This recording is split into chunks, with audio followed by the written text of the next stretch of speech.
What is up, English learners? Welcome back to Nanuya English Podcast. I'm Joy, and sitting across from me is Nino. Nino, let me ask you a question right out of the gate. Have you ever won a hypothetical argument in the shower, or visualized your entire acceptance speech for an award you aren't even nominated for? I mean, who hasn't? It's basically a prerequisite for being human. You're driving, you're washing dishes, and suddenly you're giving a deeply moving interview on a late night talk show about your non existent bestseller. It's harmless fun. Right. For most people, it's just a mental commercial break. But today, we're talking about what happens when those commercial breaks turn into a 24/7 film festival. We are diving deep into the psychology of people who are genuinely addicted to imagining fake scenarios. Yeah, this goes way beyond casual daydreaming. In clinical psychology, when it reaches a compulsive level that actively sabotages daily life, it's known as maladaptive daydreaming, MD. The term was coined back in 2002 by Dr. Eli Summer.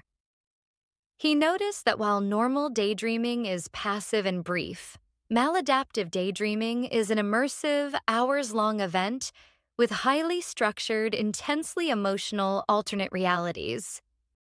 And the plots are incredible, Nino. We're talking full-on cinematic universes. People build complex character webs, tragic backstories, ongoing romantic arcs, and high-stakes drama. But here's the kicker. The people experiencing this often feel a literal, physical urge to do it. If they try to stop, they get restless or irritable. It acts exactly like a behavioral addiction. Which raises the big question: why? What is the brain getting out of a fake scenario that it isn't getting from real life? If you look at the neurobiology, it comes down to control and brain chemistry. When you imagine a scenario where you are vindicated, loved, or heroic, your brain releases dopamine, the reward chemical, and endorphins. The brain's reward centers don't always perfectly distinguish between the emotional payoff of a real achievement and a highly vivid imagined one. Exactly. It's a coping mechanism that works too well. A lot of psychologists point out that this usually starts as a way to escape loneliness, trauma, social anxiety, or intense stress. If your real world feels unsafe, unpredictable, or completely unfulfilling, you build a world where you hold the script. You can't get rejected or fail in a script you wrote. But there's a heavy tax to pay for living in your head. It creates a brutal psychological loop. Let's look at how this loop functions in real time. Wow, seeing that loop laid out makes it so obvious. You start by escaping a painful reality, you make up a pleasant alternate world, you spend hours there, which causes you to fall behind at work or school and withdraw socially.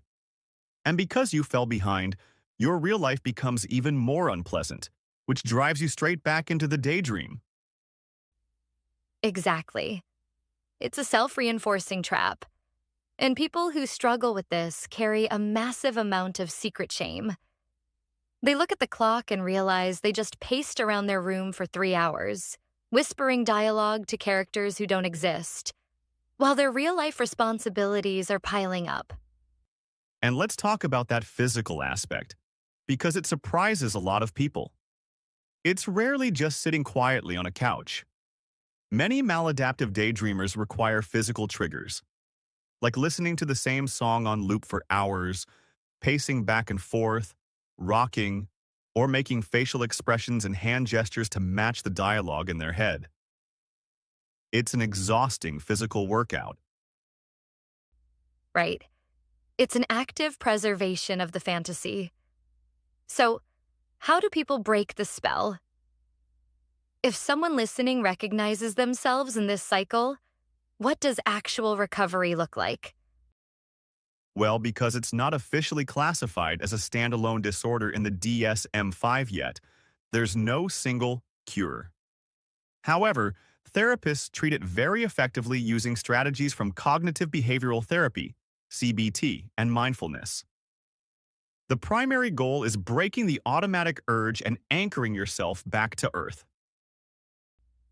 One of the most immediate tools for that is a sensory countdown called the 5-4-3-2-1 grounding technique.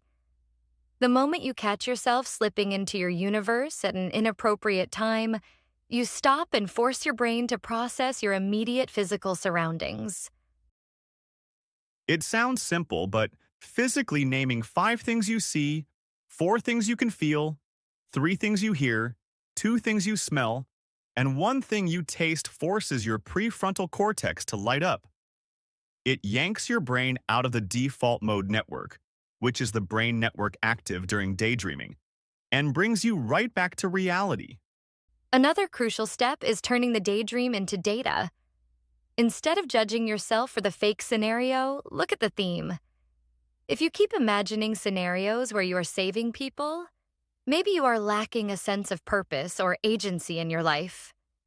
If you imagine scenarios where you are being comforted, you might be deeply lonely. Ooh, I love that. The daydream is literally a map of your unmet emotional needs. If you know why you are running away, you can address the actual root problem in the real world.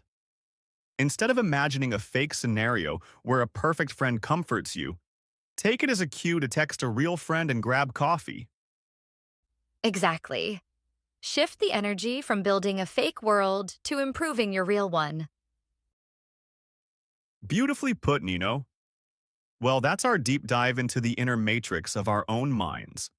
If you've got an elaborate alternate universe running in your head, remember, you aren't crazy, you're just coping. But don't let the script keep you from living the actual movie.